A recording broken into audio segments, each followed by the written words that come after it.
Outsiders don't need to come to the funeral.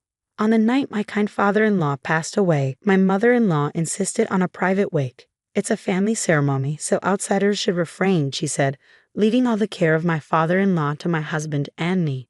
And remember, Dad's inheritance of $2 million is ours. My sister-in-law added. My husband was surprised. Brother, sister, what are you talking about? It's Dad's funeral, and about the $2 million. Irritated, my mother-in-law responded, We're not giving the inheritance to you, the youngest. You should renounce your right to inherit. I don't care about the inheritance, my husband replied. I added, Exactly, let us say our proper goodbyes to father-in-law. My mother-in-law glared at me. Why are you, an outsider, acting like family? By the way, Dad told the nurse to call you at the last moment. Could it be that you were having an affair with my father? My brother-in-law and sister-in-law chimed in with exaggerated disgust. You, dirty. Were you trying to seduce Dad to get his inheritance? Michael, you married a terrible woman. I clenched my fists tightly, hurt by their accusations. Understood, we won't attend the funeral, I said calmly. My name is Mary. I'm turning 32 this year. I met my husband Michael in college through a club we both joined, and we got married. I work in public service, and Michael works in an IT company. We both work and live happily together. Michael, it's about time to bring fresh clothes for your father, isn't it? All right, thank you always, Mary. On our day off, after doing some shopping, we headed to the hospital where my father-in-law was admitted. Michael, Mary, so nice to see you too, he said, smiling from his hospital bed. My father-in-law had a stroke last year and was left with paralysis on the left side of his body. Since then, he's been hospitalized and diligently undergoing rehab. It was quite cold outside, Dad. Take care not to catch a cold, my husband said gently. I arranged his clothes and the flowers we brought. Mary, Michael, thank you for always looking out for me. What are you saying, Dad? Don't worry about it. Yes, please let us know if there's anything else we can do. As we were having our usual conversation, the door to the hospital room suddenly opened and my mother-in-law, brother-in-law John, and sister-in-law Emily rudely entered the room. Oh, it's you, Michael, and what was your name again? My mother-in-law said conspicuously. My brother-in-law and sister-in-law chimed in. Hi, Mom, that's a bit much, don't you think? Haha, just because she's the leftovers brought in. That's right, her name is Maria, right? I kept silent, looking down. We had been married for 3 years, and I had met my mother-in-law numerous times. It was impossible that they didn't know my name. Hey, Mom, big bro, and sis, stop being rude to Mary, Michael said in an irritated tone. His mother exaggeratedly shrugged her shoulders. Oh, I was kidding. Why are you so mad? A joke? You guys always. Michael tried to continue, but his mother cut him off. Enough. We're going to have a family discussion now. You two are excused. We're family too, Michael protested, but his elder brother shooed us away with a dismissive gesture. You third wheels still want to hang around? Get out already. My sister-in-law giggled.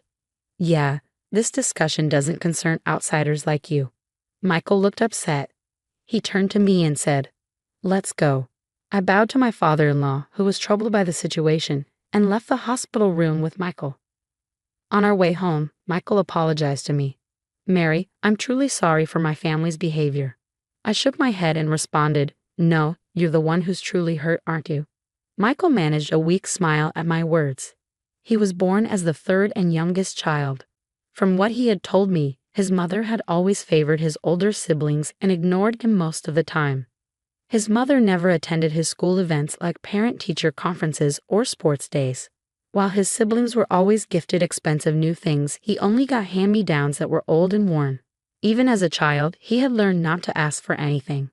While his underachieving siblings were funded through private universities, Michael, who was a good student with good grades, was told by his mother to work after middle school and that she wouldn't pay for his tuition for higher education. Michael had to take up student loans and attend a public high school and a relatively inexpensive state university, where he managed to find his current job. When I met Michael's family for the first time after we decided to get married, his mother showed no interest. I don't care what you do, she said, not even offering us anything to drink. His brother and sister looked at me with amusement, making fun of me. You really must be a masochist to marry such a leftover. Haha, they teased. Absolutely, you must really have a peculiar type, his sister added. My husband has always been treated as an inconvenience to his family, a third wheel. This treatment didn't change even after we got married. We were consistently left out of family events such as weddings and funerals. As a result, we were later scolded by relatives for not showing up, asking, "Why didn't you attend?" But my father-in-law always had my back, Michael said, squinting his eyes. When I was a child, my father was often away on business trips and hardly ever at home. However, on occasions like Christmas and birthdays, even when I didn't receive a gift from my mother, my father always made sure to have something for me despite his busy schedule. He even took off work to attend my graduation. When we got married, he was the only one who seemed genuinely happy and blessed us. A kind father-in-law, always concerned about us. But to his wife and other children, he was merely a convenient ATM, treated callously. So when my father-in-law fell ill, it was us who took on the task of his daily care and looking after him. Michael, I promise to look after both you and your father, I told him, grasping his hand. Michael thanked me, saying, "Thank you, I really appreciate you." Months passed, and then we received a call from the hospital. My father-in-law had suffered a stroke again. By the time we arrived, it was too late. My father-in-law had passed away. Dad, I wanted to do more nice things for you and be a more devoted son," Michael cried out, overwhelmed by grief. Looking at his peacefully resting father, I too shed tears, remembering the kind words and smiles from my father-in-law. My mother-in-law, brother-in-law, and sister-in-law arrived, but they didn't shed a tear. In fact, they seemed in rather good spirits. "I can't be bothered, so you take care of the funeral arrangements," my mother-in-law said, pushing a funeral home brochure into my hands before swiftly returning home. Although we were stunned, we knew we had to send off my father-in-law properly. We immediately contacted the funeral home and arranged for the wake and funeral. Days passed, and after the wake ended and the guests had left, I approached my mother-in-law, now in her mourning clothes, about the arrangements for tomorrow's funeral. "Oh, don't worry about that. The funeral director will take care of it," she interrupted. Then she said something shocking. "You outsiders don't need to come to the funeral." "What?" Michael and I exclaimed in unison. Smiling slyly, brother-in-law John chimed in. "Thanks for taking care of Dad all this time, but we don't need you guys anymore. Don't come to the funeral." "What do you mean?" I asked, shaken. Sister-in-law Emily continued, "Exactly what we said. This is a family funeral. We don't need outsiders. Besides, Dad's $2 million inheritance is ours now." In shock, Michael asked, "Brother, sister, what are you talking about?" "It's Dad's funeral. And about the $2 million? Seemingly irritated, my mother-in-law replied, "We're not giving the inheritance to you, the youngest one. You should renounce your right to inherit." "That's selfish." "I don't care about the inheritance," my husband said, and I continued in a teary voice, "Exactly. Let us say our proper goodbyes to father-in-law." My mother-in-law glared at me. "Why are you, an outsider, acting like family? By the way, Dad told the nurse to call you at the last moment. Could it be you had a thing with our dad? You, dirty. Were you trying to seduce Dad to get his inheritance? Michael, you married a terrible woman." My brother-in-law and sister-in-law snorted dramatically in disgust. "Shut up.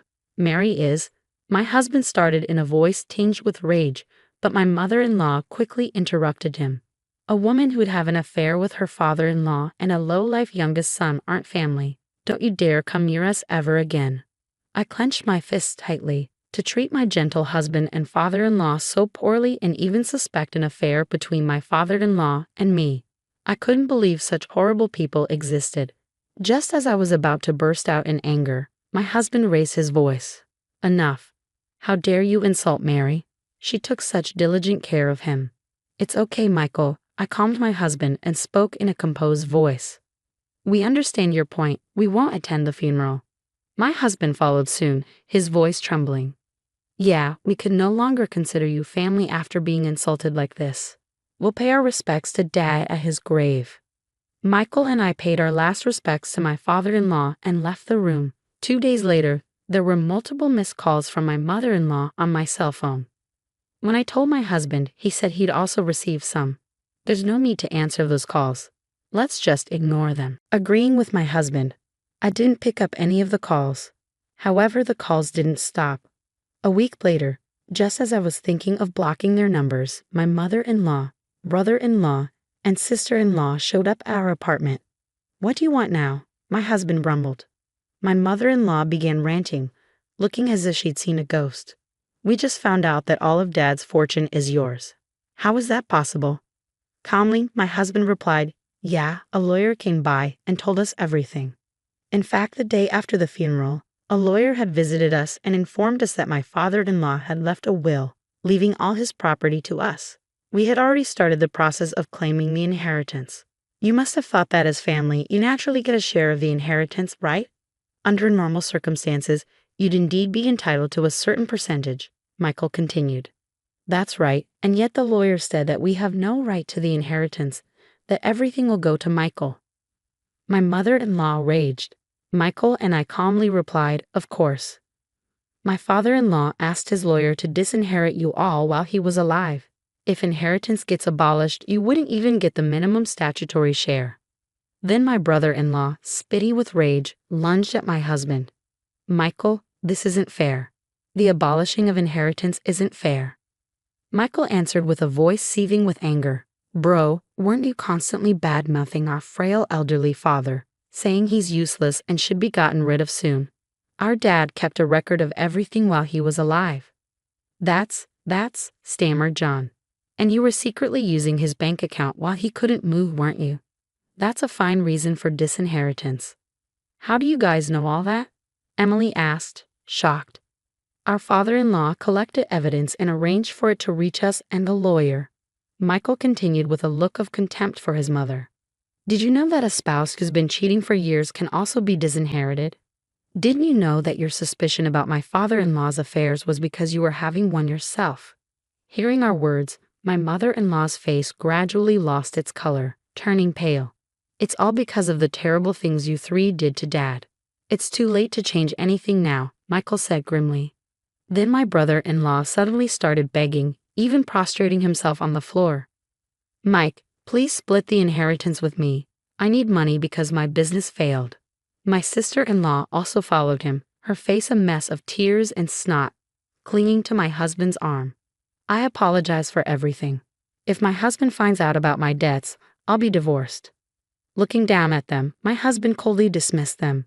"I won't forget what you guys did to us. I will never forgive you." Then my mother-in-law, stomping her foot in frustration, screamed out, "How am I supposed to live from now on? We're family, aren't we? Help me, Michael." Michael and I looked at each other and said in unison, "Family? Who was it that said strangers shouldn't come to the funeral? There's no way we're helping you guys. Figure it out yourselves," Michael said and shut the door on them. They continued to scream, but as soon as the property manager, who heard the commotion, came, those three shuffled away, tails between their legs. Shortly after, we received all of my father-in-law's estate and moved to a new place to prevent any further attacks, also securing our records. This is a story we heard from relatives. Afterward, my brother-in-law apparently begged relatives for a loan only to be turned down and ended up borrowing money from moneylenders. Now, he's being hounded by a group of tough-looking guys. My sister-in-law, her chronic debt finally discovered by her husband, was divorced and moved back home. Now she's reportedly working in a nightclub to pay off her debt. My mother-in-law, after being discarded by her gold-digging affair partner, has aged considerably. These three now live in a rundown one-bedroom apartment, barely getting by with the bare necessities, but it's no longer any of our concern. On the other hand, a precious baby boy was born to us. With the kindness that my father-in-law showed us, we now want to shower our son with love and live happily ever after.